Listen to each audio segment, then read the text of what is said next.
Oof. Lentil. I'm just not a lentil guy. Not a lentil guy. Yeah. She was just in France, so I thought she said French too. Fresh lentils. On Sunday for the family. See ya. On Sunday for the family, she made little French sandwiches with cheese and ham and butter, of course. No French recipe is good without butter. Almost 2 months. Or it is 2 months, yeah. It's like there you go. This thing. Oh.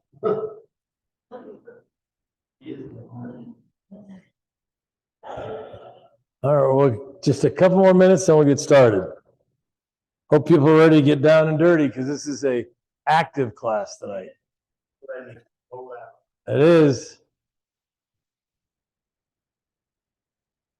You wouldn't come, huh? That's a tough choice in the freezing rain. It was nasty, even that. And even hailed on you. That's not very fun. Yikes.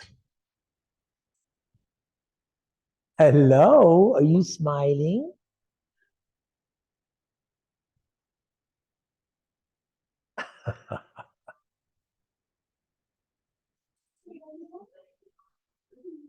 Yep, yeah, they bailed on us. This meeting is being recorded. Well, there we go. So 5:58. Oh, this is fast. That's why. All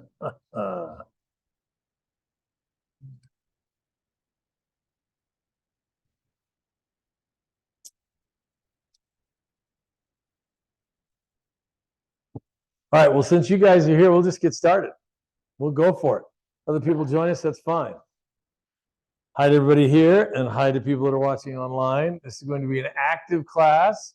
We're going to talk about trigger points and how to use a trusty foam roller. We're going to get into the different kinds of foam roller. We have like 6 different kinds here. This is a standard, nice and hard. This is my personal one. Yeah, this one does not give a lot when you lay on it. So others give a little more, but we'll get back to that. So first of all, why foam roll? What is it all about? I'm going to talk just a couple of minutes about trigger points first.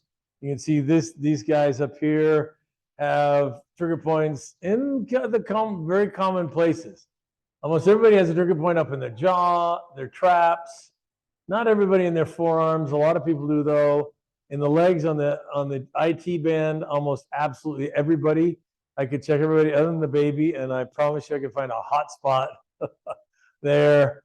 Again on the quad, and then you turn somebody over. SI joint, piriformis is famous, glute, and all, yeah, just very common. And why we get them is because muscles get tight. They tighten up, they turn into knots. There are a bunch of reasons for it. You can overuse the muscle, you can use it too much, not enough. You can do the same thing again and again and again. When I was first year in practice, second year in practice back in Maine is where I'm from. Bash Shoe, once upon a time, started off in little old teeny Wilton, Maine, which is my hometown at one point. And so I was hired as a consultant. I went over, and you can imagine they had lots and lots of workers' comp injuries because I found out 2 bad things. Number one, they made people do the same thing again and again and again, and they did it by the piece instead of by the hour. So they were motivated to do this particular move or whatever it was, literally hundreds and thousands of times a day. So when I went through the tour and the general manager took me around, he was all impressed in all the improvements. He said, "So what do you think?" And I said, "Frankly, I think you're asking people to do something thousands of times that they probably should only do once or twice ever." So they were breaking down in elbows and wrists and shoulders and backs, and yeah. So areas can get sensitive, turns into a knot, a tight spot in the muscle, and they're very easy to find. One of the classes that we do, we'll do that in a few more weeks, maybe a couple months, is actually have you come with a partner, and we'll help you find trigger points on each other. And they're very easy to find. The ones that I feel the worst about for people are when they're in the neck, because the neck ones, you can't use a massage gun on it because that will shake your brain, and we don't recommend shaking brains. If you have it in the traps, you can do it there, or back you can do. If you use a little arm on the massage gun, you can get the mid-back and by the shoulder blades and so forth. But anyway, neck's tight and tough to get. So I thought I'd just tell a quick story. So I worked with youth in our church many, many times. And at one point, we would go on long trips from the Maine, that's where I'm from again, all the way down to DC. So it's a 12-hour bus ride. Asking for trouble, put teenagers on it, just going to have trouble. So my idea of crowd control was it was very easy to find who were the leaders of the group of the troublemakers. And I would go up to them and I'd find a trigger point on their trap. And I'd just go up and I'd stand to them. I'm not going to do it on you because you're bigger than me anyway. But I just come up here and I just find a hot spot. And as they would start to act up, I would just push with all my strength. My thumbs are pretty strong. And they would kind of go like that. And I said, dude, you need to chill or I'm going to come back again. So that was my idea of crowd control. Anyway. And there were some girls that got involved. They said, hey, no, you're not, if you're going to cause trouble. And the funny story that somebody that comes in the office was in our office here was there at the time. I was supposed to be in charge. I said, look, I'm no good at night. So just so you know, after like 10, 11, I'm just out. And sure enough, another chaperone woke me up and the couple right in front of me were kissing pretty passionately. And I was out cold. So after the trigger point controlled, I was done. The next shift, I needed to make it more clear. Anyway, so that's one thing you can use trigger points for. So here it is again. Why do they show up? Overuse, injury, poor posture. That can do it. If you stand the same way all the time, you sit the same way all the time, you do the same kind of thing. Even the body doesn't like to be static anyway. So we have a lot of people that come in here because they sit for their job. Can you kill the music? Sorry. So they sit at their job all day, and no matter how much you try to change your posture, if you're sitting all day, there's a phrase amongst chiropractors and other health practitioners that sitting is the new smoking, that sitting for too long, really the body doesn't like that. So I highly recommend if you're sitting that you change, you have a sitting desk that can be a standing one. So you're altering all day long. You're going up, you're going down, you're moving. Because think about when you go on a long car ride or plane ride, you just feel yucky because the body just wants to move. So, yeah, life in and of itself can cause trigger points. So, what are some ways that we can do to help trigger points? I'm a big believer in massage guns. I have one at home. I use it every day. I'm a big believer in foam roller, and we'll get more into that specifically. Trigger point work. Does anybody here know what Graston technique is? There's a couple different names for it. It's A-stem or Graston. It's when they actually use different kind of devices, like just say my forearm right here is super tight, and they get in there and they really kind of dig in with different plastic kind of hard things. You like them, huh? There you go. It actually can be a good thing. It can get a little painful if they get in tight, but it is very effective. And that's sort of like if you have a really chronic area that's just been stiff, you have a shoulder that's been stiff forever, or a hip joint or something, that can get into enough layers because there's enough patterning in there. Says, no, this is the way so-and-so shoulder is. So that's just, so to break that up, you really have to get after it. So that's grass is also called A-stem. What do you think ice or ice bath do to trigger points? It's pain. That's right. Brings down the inflammation. So it can actually alter. You don't have to stand there forever. 3 minutes, 4 minutes, 5 minutes. I'm actually a believer. I got a cheap little one that it's not made for older, stiffer people because you can get in. It's hard to get back out. The first time I got in it, no one was home, and I'm in this ice cold water, and I'm trying to get out of the dang thing because I squatted down. And anyway, it was ugly. There was no video footage, luckily, but I may have to get a bigger one that's not quite as hard. I did eventually get out. So anyway, but I'm a big believer in that. And water. If you do not drink enough water, what percentage of our body is water? 75 that's the number I would use. So that's a lot of water. So if you're not putting water in, then your body is not happy. It makes you thirsty, doesn't it? It's true. The trigger point balls, the lacrosse balls can get very specific spots. If it's on a foot, golf ball, but don't use it for too long. One of my first few years in practice, there was a guy in my state of Maine again who had not exactly plantar fasciitis, but kind of sort of was.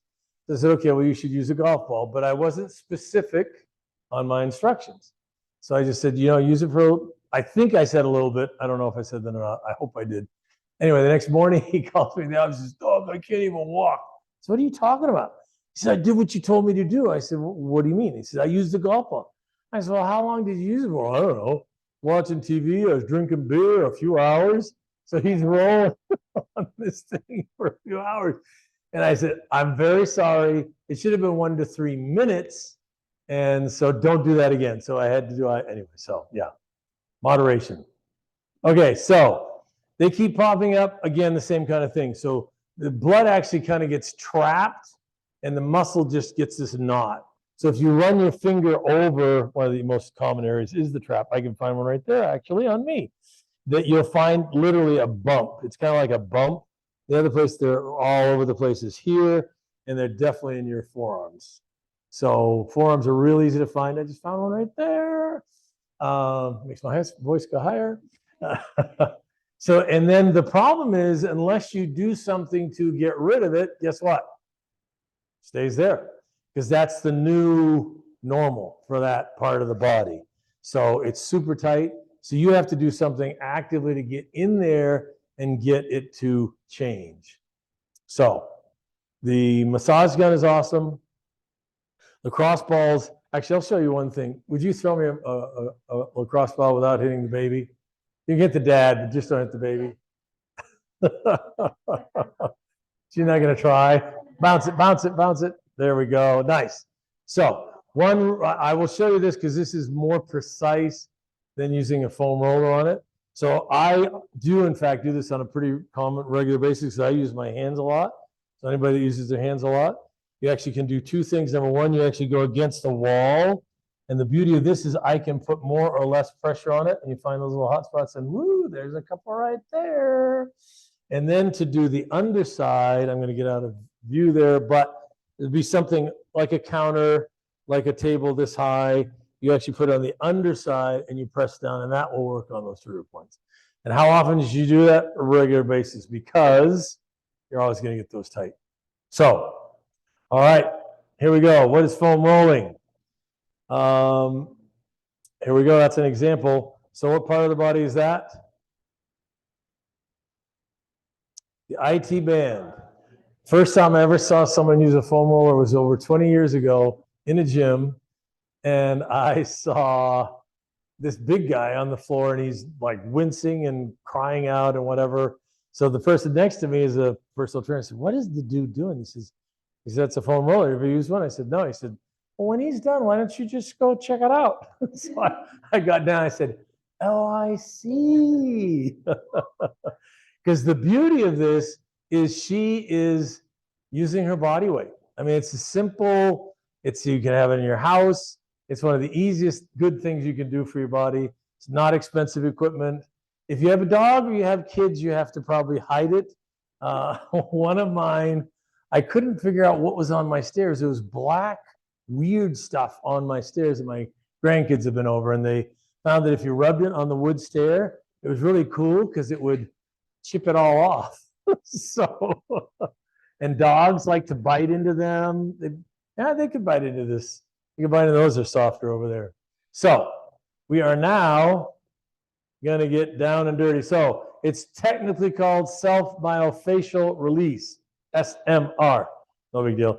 Myofascial is just part of the muscle. Myo is muscle. Fascia is the different sort of strands of tissue that make up the fascia of the muscle. So that's what it's called. So it's called release. Foam rollers are being very accessible and so forth. So questions, then we're going to get to it. Why do I recommend using the foam roller before you work out or run or do whatever you're going to do. Warms up, because we've been told to stretch, not to stretch when we are cold. Because if you stretch when you're cold, it's not warmed up. So you could go, there it goes. There goes my groin, my hammy, my whatever. So we've been told not to stretch when we're cold, but that's what this does. It literally warms the muscle up, and we'll demonstrate that all together in a couple of minutes. So pre-workout is awesome because you can do it. I don't run much anymore. I used to be a runner. Now my body's telling me not to do that.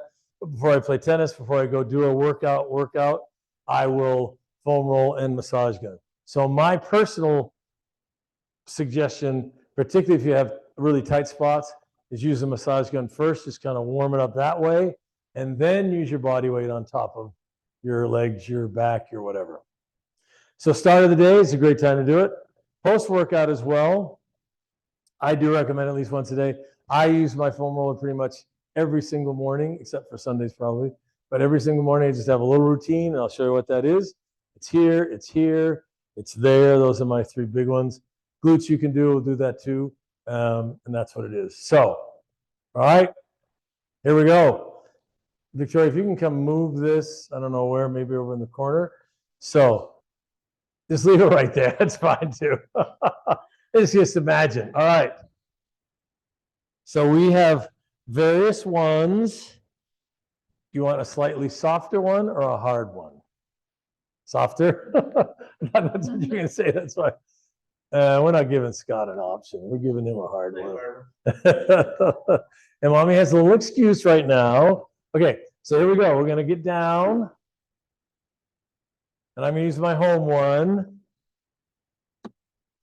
So we're going to start off on our stomachs. Not really on our stomachs. We're going to use it on the front of our legs.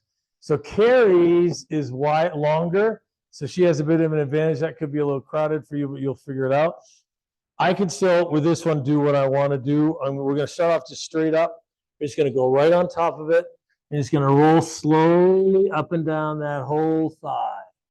Just roll, go down to a little above the knee, and then roll back. And along the way, you should actually detect some areas of a little bit of tension. I just found one there. We're just going to go up and down first, the whole leg. Now go back and find that hot spot and just pause on it. So I'm pausing right in the middle of my thigh. I can feel a hot spot. So I'm waiting, and you're going to wait 10, 15, maybe 30 seconds, and it should start to ease up, and then move again. And now I'm getting closer to my knee, which is where mine usually always is. And I'm pausing there as well. So that is on the quad itself. So now we're going to do something slightly tricky. And again, it's going to be easier the longer your foam roller is. We're going to lean towards the outside on the right leg. So lean towards the right. So go towards the right side and keep contact still though with your left leg as well. So now what you should be able to do is get the outside of that quad on the right and the inside of the one on the left. Oh, cool. Yep, we're doing double trouble. Okay, so I'm going to come around. That's it. So there we go. That's good. Okay, and now just shift the other way. So now you're going to go outside of the left leg, inside of the right leg. There you go, just like that. Nice. And roll that. Or when you find a hot spot, step on it, stay on it. Sorry, not step on it. I'll just come over and I'll step on it. Okay, and now we're going to go, so you can go back on your knees. Now you're going to go sideways, and this one is the one that's going to get your attention. If nothing else has so far, we're going straight up on the IT band. Now we're not going to go over the hip. You want to avoid going over the hip or over the knee directly, but we're going to go in between there. So we're going to come here, and we're going to go just on your side, and you can cheat as much as you need to on your elbow because my IT band is fired up. Most everybody's is. So I'm putting quite a bit of weight on my elbow because Woo, baby. So fine. Again, I kind of recommend rolling slowly the whole length and then going back when you find those specific spots, which I just found one.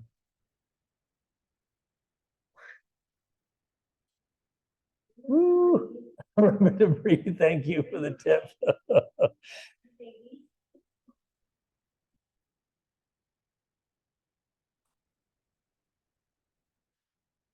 Okay, a few more seconds.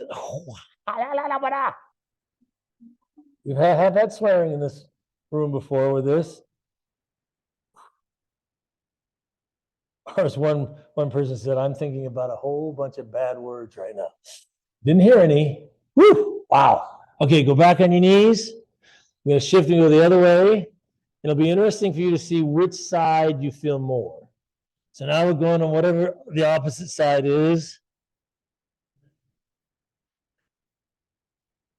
And again, do that full roll first, all the way from above the knee to below the hip joint.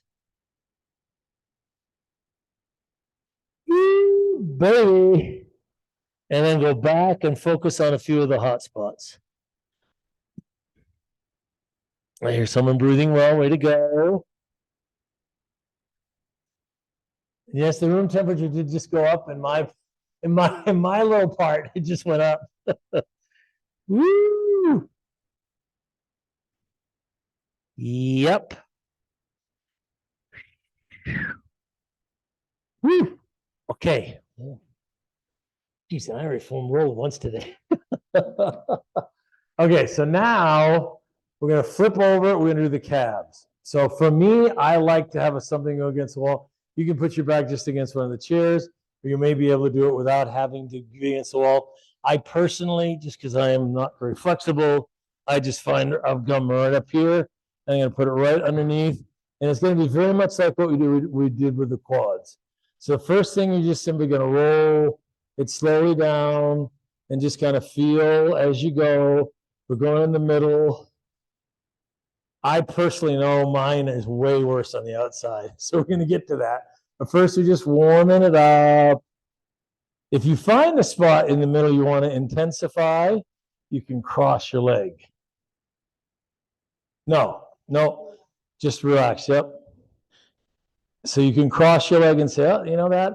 Because that adds a little intensity to it. And you can cross your other leg and go in the middle of that one and feel there too. To accentuate more, you actually push up. You push your butt up off the floor, and then you get more pressure there.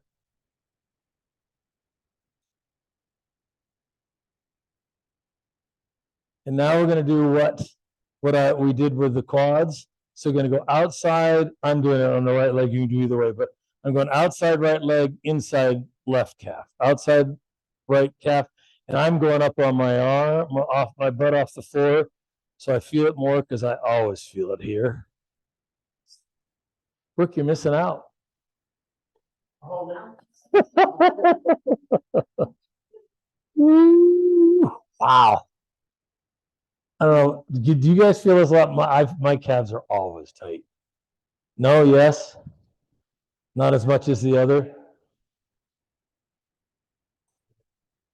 Yeah, the I think is always the worst. So there you go. Same thing. If you can go up on your hands and you get your butt off the floor, you feel it more. Woo. Okay. That's intense. I do this every single morning, and it seems like I haven't done it for a month or so. So now we are going to try it on the back. So Victoria actually has one designed by a chiropractor, not me, that was specifically made for the back because it has a little groove there. So this may be uncomfortable. If it's too uncomfortable, just stop. But the idea is we're just going to, first of all, the easy part. Actually, you know what? Let's roll on a glute first. So put it right underneath. Here we go. You need another one? Here's one. You can have that one. Show me that little one. All right. Oh, that's true. That's a travel one that I take with me sometimes because it's teeny. Oh, okay. So let's actually, we're going to sit on it like what Carrie's doing. We're going to actually sit right on top of it. And you can go one side at a time and feel that glute. And that's kind of exciting. Right in there. And then you can shift to the other side and feel that one.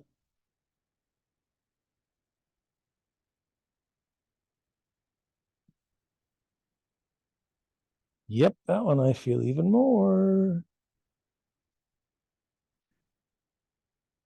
Okay, so now we're going to slide down off of it and get it to our lower back.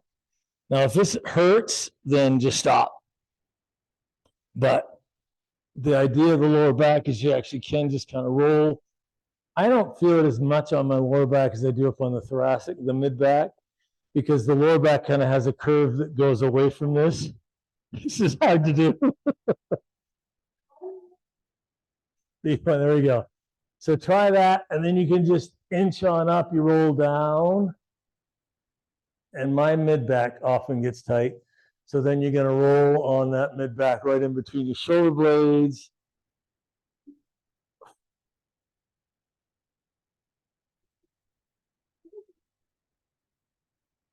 Yeah, I never have a problem with rolling on my hair for some reason. It does. Okay, so that right there, because I feel that in between my shoulder blades. So again, you just kind of keep rolling a little bit.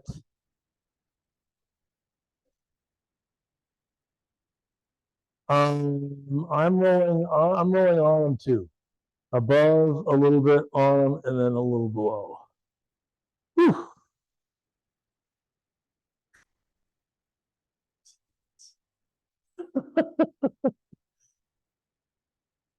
All right. So those are the basics of the foam roller. Now I'll give everybody a lacrosse ball. We're going to show you that. Whew. Yeah. That's good. There you go. Nice. I like it with the hands behind your head. Good job.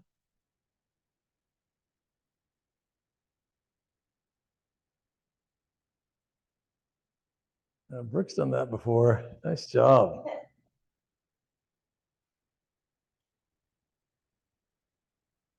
I should have a bunch of golf balls, but I didn't bring any for the feet, but we'll just do the rest of it.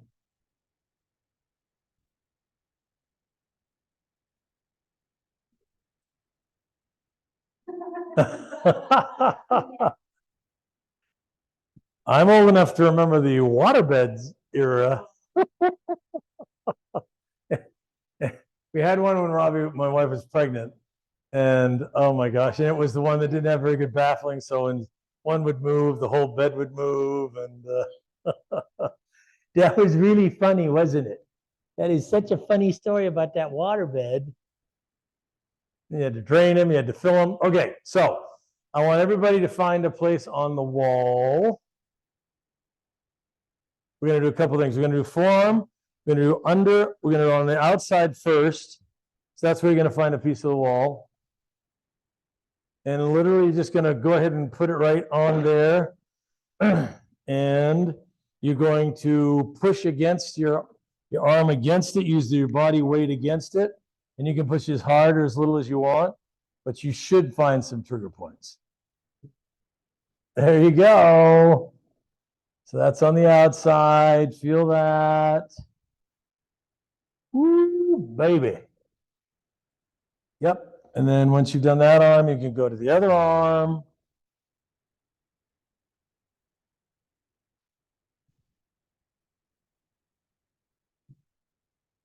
Ooh, boy, I feel that on this left one more than the right. That's weird. Ooh. Okay. Then after that, everybody find a counter space. There's these tables right here. There's the counters over there. And what you're going to do with this is put it on the underside now of your forearm. So your hand's facing down, and you're You may, what I usually do, I just didn't think about it until I just did it. You can move stuff out of the way, our beautiful plants. Is you can push down with your other hand, so you actually get right into that. And you may not feel this as much. I don't feel this as much as I did the outside. So the outside of the arm, I feel more. So there you just kind of roll that. Yep, like that. That's good. Just like so. Okay. Now, in case you guys were falling asleep, we're going to wake everybody up now. We're going to now do the pec muscles. So here's, yep, on either side of that, right there, Jerry knows what to do. And Aiden, you come right here. And you're going to put it right on either side, right about there. And just, you can, again, use your body weight. Come over here, guys. It's going to be easier here. So right here is a good spot. We'll move that out of the way.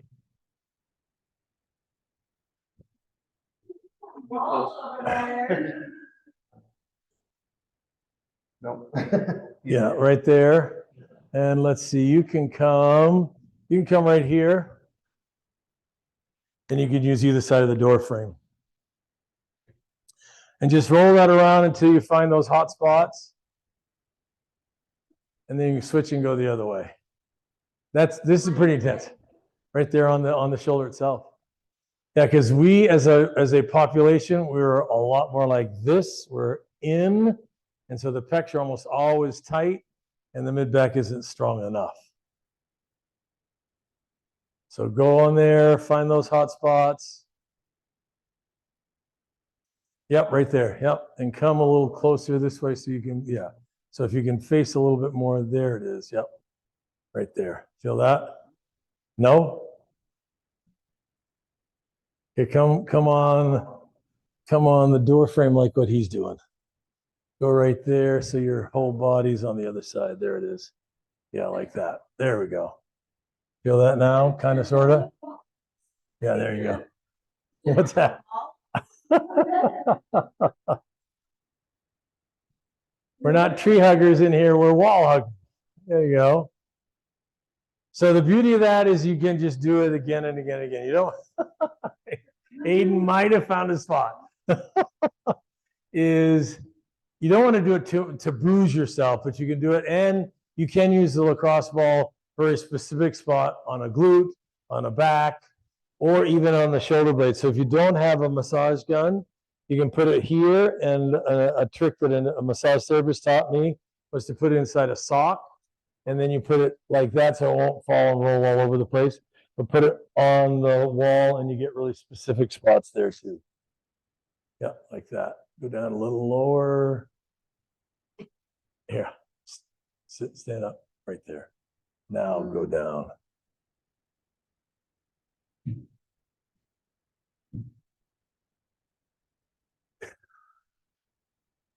There you go. And this is good. And I haven't done a full body thing like this. So I just got thirsty. So I immediately want to drink. You can do it on the floor too.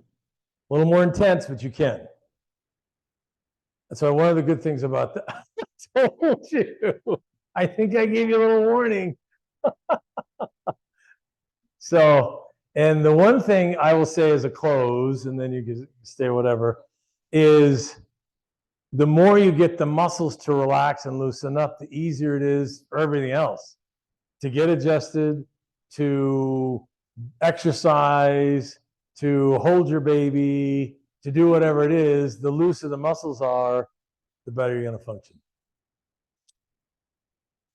That would be tough. That's a little intense, especially if you lay on top of your face and go down. So you feel that? Yeah, that on you, because you're always like this. So that's tough. Yeah, there you go.